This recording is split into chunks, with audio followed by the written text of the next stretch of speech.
अस्सलाम वालेकुम दोस्तों, मैं हूं आसिम सोहेल और आप देख रहे हैं मेरा यूट्यूब चैनल और फेसबुक पेज। उम्मीद करता हूं कि आप सब खैरियत से होंगे। अल्लाह पाक आप सबको अपनी हिफ्ज़ व अमान में रखे। दोस्तों, भुने हुए चने और खुश्क छुहारे मिलाकर खाने से बहुत से फ़वाइद मिलते हैं, तो इस वीडियो में मुकम्मल तफसील से आपको आगाह करेंगे।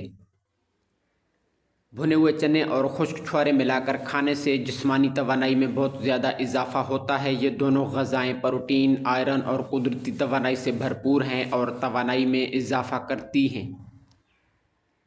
खून की कमी के लिए मुफीद है। अगर आयरन की कमी की वजह से कमज़ोरी और चक्कर आते हैं तो ये बहुत ज़्यादा फ़ायदा पहुँचाते हैं।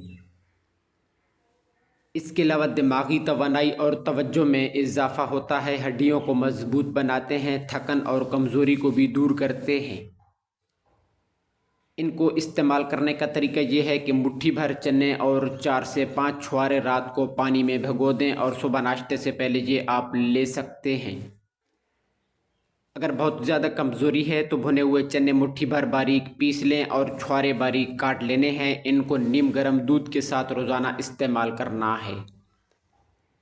इससे ज़्यादा मिकदार इनकी नहीं बढ़ानी, बल्कि इसे एतदाल में रहते हुए आप 1 माह तक इस्तेमाल करके फ़वाइद हासिल कर सकते हैं। तो दोस्तों, ये थी हमारी आज की छोटी सी वीडियो। उम्मीद है कि आपको पसंद आई होगी। दुआ में याद रखिएगा। जज़ाकल्लाहु खैरा।